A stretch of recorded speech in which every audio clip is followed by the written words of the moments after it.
A specific kind of silence exists right before applause, tight, suspended, heavy with expectation, like a breath held too long. That was the silence I stood in when they called his name. Richard Cole, Chief Technology Officer of Axiom Biologics, stepped onto the stage at the Geneva Biomed Conference to accept the Global Innovation Award. He moved with rehearsed confidence, adjusting his cuffs like a seasoned politician, smiling at the cameras as if they belonged to him. Behind him, a massive LED screen ignited, unveiling the company's crown achievement. The Predictive Load Synchronization Engine. PLSE. My engine. Applause surged through the auditorium, loud and unanimous. I remained near the back, just outside the reach of the spotlight. My badge still read Senior Systems Engineer. A title that sounded respectable enough, until you remembered I was mostly maintaining code I had written alone nearly 5 years earlier. Code no one bothered to associate with my name anymore. As the host praised Richard's visionary leadership and strategic brilliance, the screen shifted to a detailed schematic. I recognized it instantly. The lower left corner still carried my original annotation, highlighted in red: prioritize latency compensation before signal convergence. ICU only stress testing recommended. I had written that sitting on a vinyl chair in room 308 of St. Augustine Medical Center, while my mother slept 2 feet away. She died the next morning. That diagram, sketched on the back of a disposable surgical menu, was the last thing I ever showed her. Now it hovered behind Richard, pristine and anonymous, as if it had never belonged to anyone else. He began his speech smoothly, voice calm, polished, corporate. He spoke about innovation born from leadership, about foresight, about long-term strategy. Not once did he mention the months of failed integrations, the nights spent tearing apart corrupted modules, or the near-catastrophic beta release that almost overloaded a live hospital server. I didn't move. I didn't blink. I stood there listening to a man thank everyone except the person who had built the foundation beneath his success. The screen faded into an Axiom Biologics promotional video. Richard's pre-recorded voice narrated over slow-motion footage of doctors using PLSE in critical care units. Great innovations, he said, are never about ego. They're about vision from the top. I exhaled quietly. That was the moment I understood. They had taken everything. Except the silence I still owned. Some humiliations don't arrive explosively. They seep in, slow and steady, like water beneath a locked door. Quiet. Persistent. Impossible to ignore. I was standing in Richard's office a week later, quarterly performance report in hand. The numbers were undeniable: record uptime, 3 hospital integrations delivered ahead of schedule, 2 new modules deployed without a single rollback.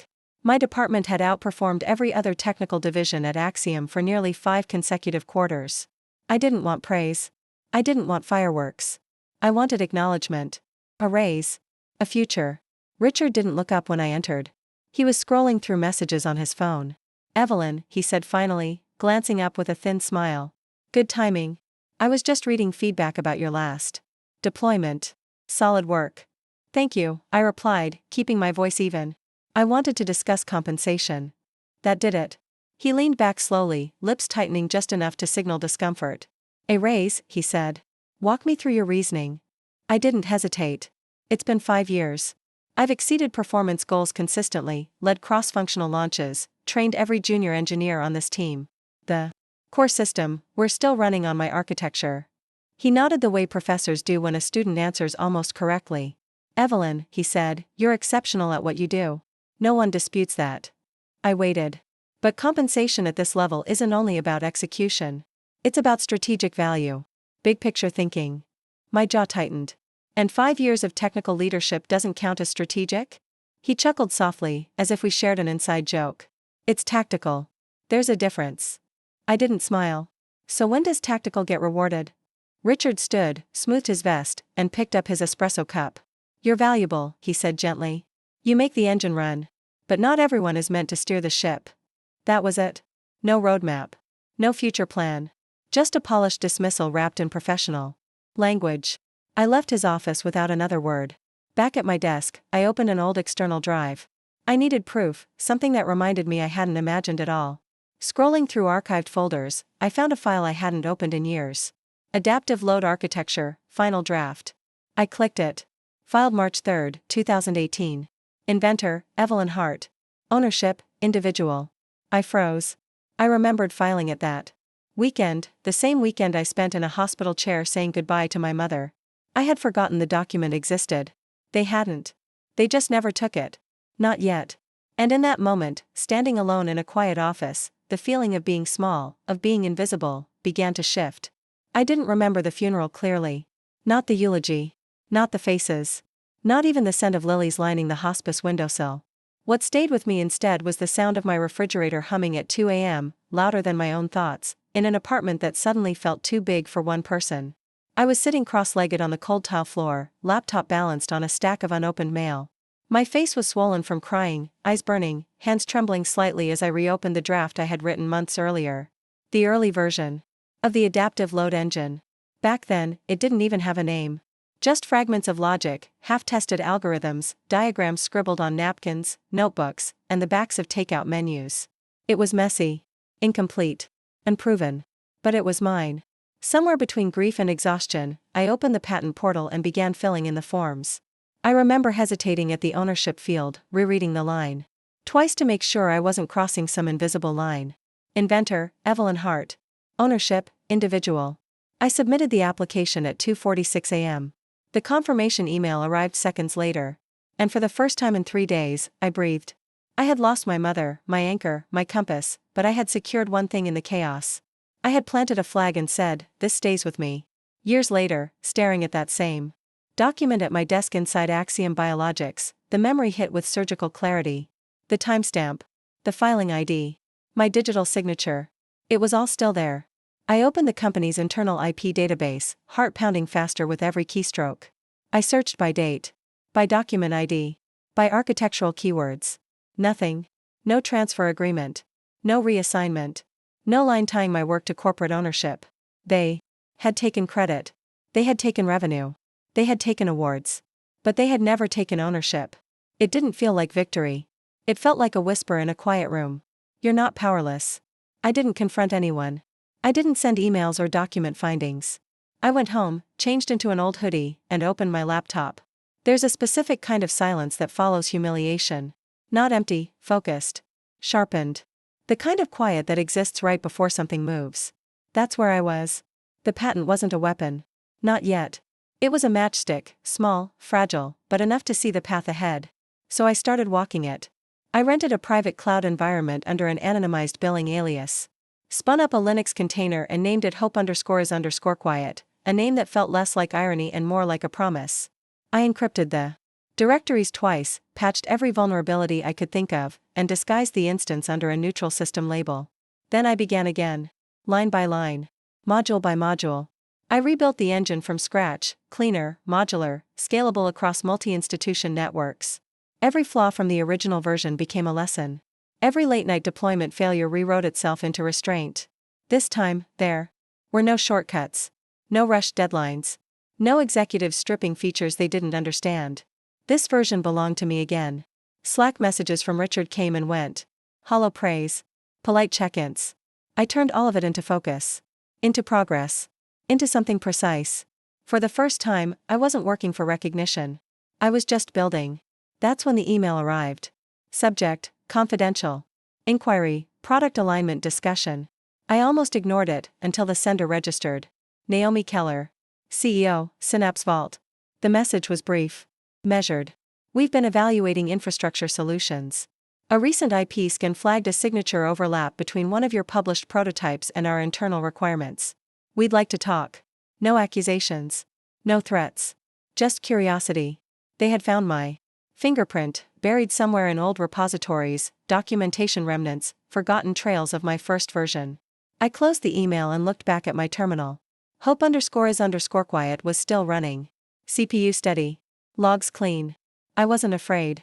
For the first time in weeks, I wasn't even angry. I was ready. Naomi didn't waste time with pleasantries. Her office was glass-walled and minimal, one whiteboard filled with equations and system architecture sketches. She gestured toward the chair across from her desk. Show me. I handed her the encrypted drive without a word. She moved fast, too fast for someone pretending. Scrolling through directories, skimming source files, pausing only when something caught her eye. Halfway through the encryption layer, she stopped. This comment structure, she said quietly. It's yours. I nodded. Every line. She kept reading.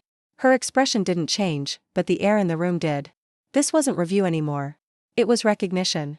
Finally, she leaned back. This is the spine of Axiom's architecture. They renamed it, I said. Stripped attribution before launch. Her jaw tightened slightly. Of course they did. I swallowed. It's filed under my name. I never signed an IP transfer. Naomi closed the laptop gently, as if it contained something fragile. Then she spoke, calm and controlled. We'll handle this quietly. Not with noise. Not with spectacle. With precision. And in that moment, I knew I wasn't Evelyn Hart, the employee anymore. I was Evelyn Hart, the architect. And this time, nothing I built would be taken from me again. Betrayal doesn't always arrive with shouting. Sometimes it comes disguised as process. The email hit my inbox at 6:12 a.m., glowing cold against the dark of my apartment. Subject: urgent, unauthorized access investigation. From Internal Security, Axiom Biologics. It wasn't addressed only to me. It went to everyone. Every department. Every manager. Every Slack channel that mattered. The language was clinical, sanitized by legal review. Axiom Biologics has identified a potential internal security breach involving proprietary systems. Preliminary findings indicate unauthorized replication of confidential architecture. The individual in question is no longer affiliated with the company. Former employee. I hadn't resigned. By the time I tried to log in, my Slack access was dead. Email bounced back, user not found. VPN credentials revoked. Calendar wiped clean. I attempted. The admin shell I had maintained for years. Access denied. It was surgical. Complete. As if I had never existed. Minutes later, the press release dropped. Axiom Biologics has neutralized a cybersecurity risk related to the unlawful distribution of proprietary infrastructure assets. No name. No details. But everyone knew. And in case anyone didn't, an internal memo found its way to a tech blog by noon. My initials. My role. 3 of my past project names. They had turned me into a ghost and a threat in the same breath. I stared at the screen, jaw locked. I didn't cry. I didn't scream. I let the cold settle in. It didn't matter that the story was false. It didn't matter that I had built half their system by hand. Truth moves slower than fear, and they were faster, louder, dirtier. But they weren't thorough.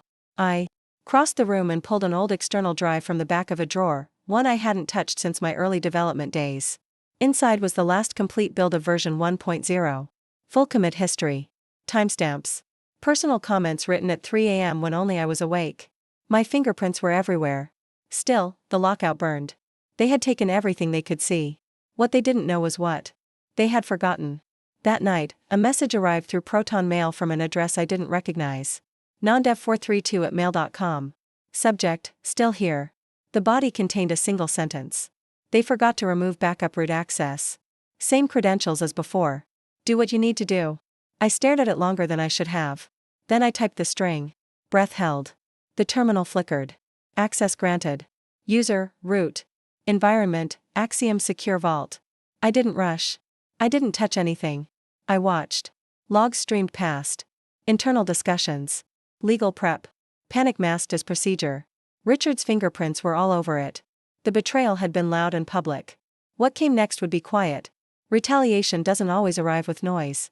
Sometimes it wears a suit.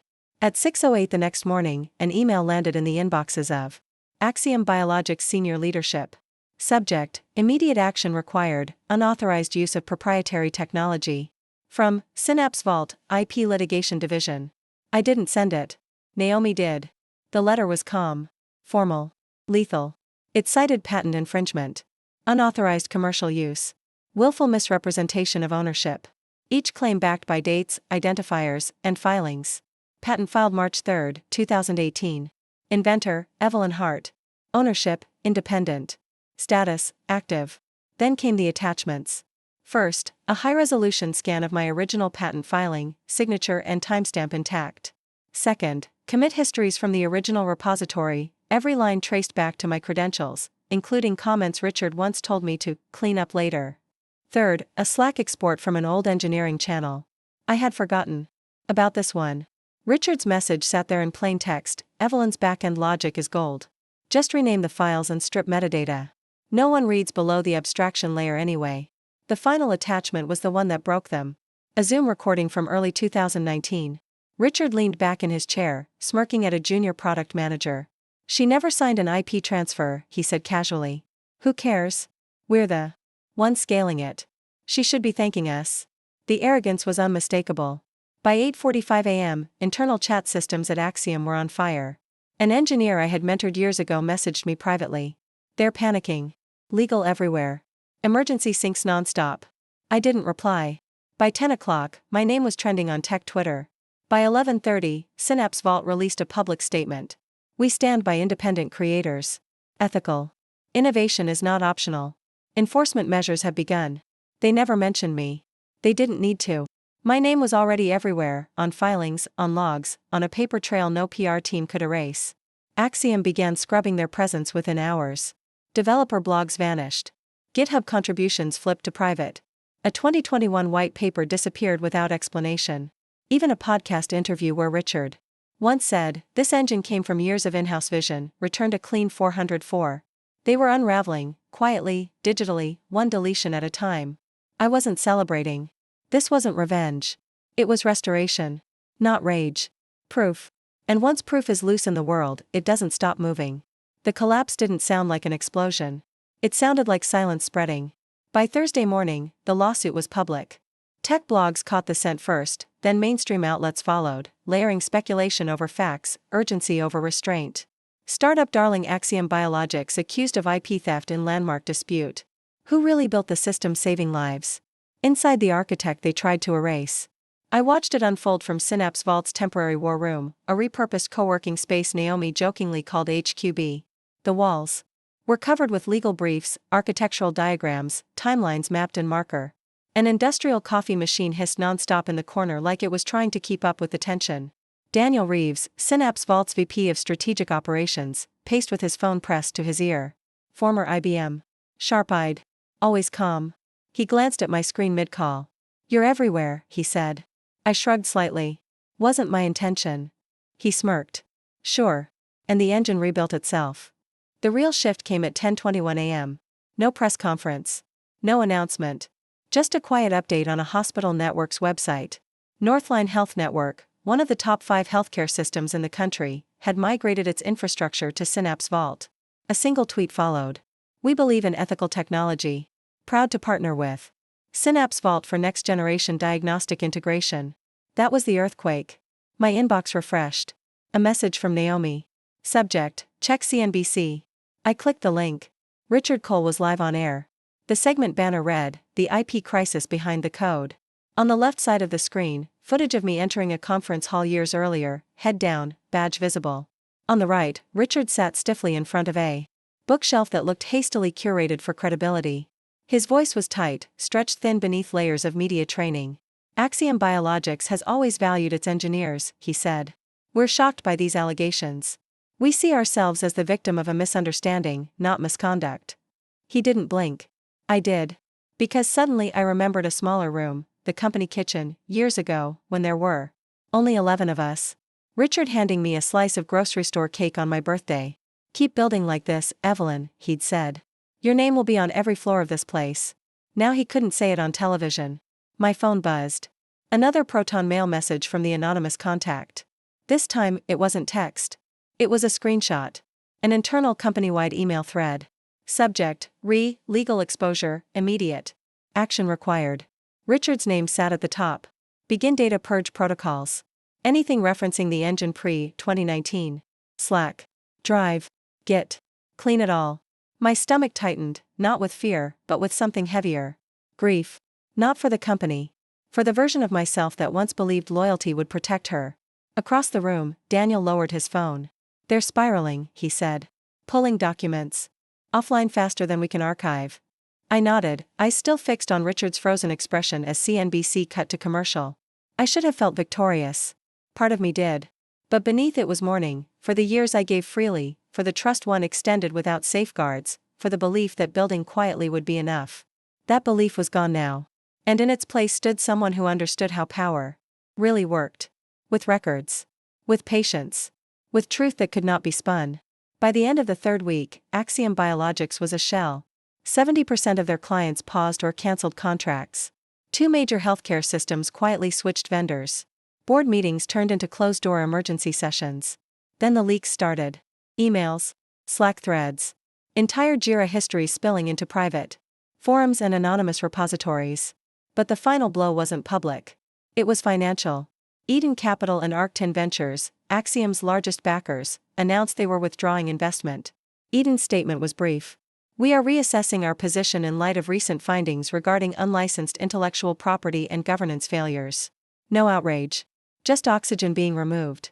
That same morning, Daniel texted me. Check Axiom's SEC filing update. I opened it. Buried in a footnote, plain and final, Richard Cole has been removed as Chief Technology Officer. Effective immediately. Reason: failure to disclose known legal risks pertaining to core architecture. It wasn't an apology. But it was close enough to truth that no one bothered softening it. TechWire ran the headline within minutes. From visionary to liability, what went wrong inside Axiom Biologics? My inbox flooded, former colleagues, interns, even rivals. Some congratulated me. Some apologized. One message stopped me cold. It was from Ethan Cross, one of Axiom's first senior developers. He posted publicly.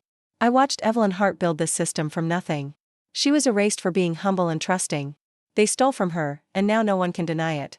12,000 reactions in less than a day. I didn't comment. I didn't repost. Instead, I packed a carry-on. Naomi was already waiting by the door. TechMed Global Summit, she said. You're speaking. I'm not a keynote, I replied. She smiled. You are now. They tried to delete your name. It was time to give them something they couldn't erase. I didn't sleep the night before the summit. Not because of fear or anticipation, but because clarity has weight. And once it settles in, it doesn't let you rest. I sat by the hotel window, watching the city stretch beneath me. Lights flickered across glass towers like signals in a vast system. Every building a node. Every street a pathway. In my hand was a small black USB drive. Unmarked. Ordinary. Inside it lived a single folder. Founders_proof. Patent drafts. Version control logs. Architectural diagrams. Voice notes recorded late at night when exhaustion blurred my words. Time-stamped commits written when no one was watching. An unbroken trail, stretching back years. Everything they assumed I wouldn't keep. They were wrong. That night, my phone buzzed constantly. Messages from people I hadn't spoken to in years. Engineers asking how to protect their work. Founders asking what they should have done differently. One message stayed with me, a junior developer from a hospital IT team. I didn't know who built the system we use every day. I do now. Thank you for not letting it disappear. I set the phone down and stared at the USB again. This wasn't just evidence. It was memory, compressed into something small enough to ignore, and powerful enough to rewrite the room. The next morning, the TechMed Global Summit filled quickly. Investors in tailored suits. Engineers with worn backpacks. Journalists pretending to be invisible. Banners hung overhead in clean white and blue, stamped with Synapse Vault branding. Naomi stood near the stage, arms crossed, watching the room like a strategist who knew exactly where pressure would form. No script, she said quietly as I approached. Just truth. I nodded. When my name was called, the room didn't erupt. It went still. Not the silence of politeness, but attention. The kind that listens. I stepped behind the podium, connected the drive, and took a breath. 5 years ago, I submitted a provisional patent from a hospital room. No applause. No murmurs. Just focus. I wasn't a CEO. I wasn't a manager. I was sitting beside my mother, trying to save one thing while I was losing another. I paused, not for effect, but because the memory still carried weight. They told me vision belonged to leadership. That strategy lived at the top. But architecture remembers who builds it. Code remembers its author. I lifted the USB slightly. I call this founder's proof, I said. Not because I founded a company, but because I reclaimed my name. That was when the room stood. Not all at once. Not loudly. Row by row. Section by section. Unified. And for the first time in 6 years, I wasn't standing behind someone else's success. I was standing inside my own. The applause didn't fade quickly. It lingered, heavy and deliberate. Not celebration, recognition. Later that evening, at the Innovation Gala, the air felt different. Lighter, but charged. Conversations moved carefully. Deals were spoken in half sentences. I walked slowly through the room, aware of eyes following me, of voices lowering as I passed. Then I saw him. Richard Cole stood near the center of the ballroom, drink in hand. Same posture. Same tailored suit. But something had shifted. Confidence doesn't vanish, it erodes. Evelyn, he said, raising his glass. You win. I tilted my head. This wasn't a game. The smile thinned. I made a mistake, he said quietly. I should have taken you seriously. You did, I replied. You just made a decision. He searched my face for anger. Satisfaction. Permission. He found none. Before he could speak again, a young engineer stepped closer, voice unsure but honest. Hey, he said, glancing between us, is that the guy who took credit for your system? And said you were replaceable? The question landed harder than any accusation. Heads turned. Whispers spread. Richard's face went still. Then he walked away. I didn't watch him leave. After the summit, the world didn't explode the way people imagine when truth surfaces. It adjusted. Quietly. Uneasily. Calendar invites that had been ignored for years suddenly marked high priority. Legal teams asked questions. They should have asked long ago. Former colleagues reached out, not to apologize, but to understand where they had stood while everything happened. Most of them didn't like the answer. One evening, Naomi and I sat alone in the Synapse Vault office long after everyone else had left. The city reflected endlessly off the glass walls. This is the dangerous part, she said. Visibility. I nodded. People don't attack when you're invisible. They attack when you're undeniable. A week later, a sealed envelope arrived at my apartment. No return address. Inside was a settlement offer from Axiom Biologics, generous, conditional, silent. I read it once. Then I shredded it. Not because it wasn't enough, but because it came too late. Money can close cases. It can't rewind intent. That night, I pulled out my old notebooks. Ink smudges. Coffee stains. Pages crossed out, rewritten, salvaged. They hadn't underestimated my intelligence. They had underestimated my patience. Months passed. Panels debated ethical attribution. Podcasts discussed architectural ownership. A phrase began appearing in decks and discussions, founder's proof. Not credited. Not owned. But alive. One afternoon, I sat in a closed-door roundtable. No press. No podiums. Just builders. A woman across from me said, I thought staying quiet made me professional. A man beside her added, I thought documenting everything made me paranoid. They told us silence was maturity, I said. But silence is just unpaid labor. No one argued. Later, walking home alone, I passed a construction site. Steel beams rose into the night, temporary supports holding permanent weight. That's when it settled. This wasn't about winning. It was about continuity. Back at my desk, I opened a fresh document and typed one line, build as if someone will try to take it. Then I saved it. Not on a server. On myself. Because stories don't end when the room applauds. They end when systems change. And sometimes, the most dangerous thing you can do, is refuse to disappear,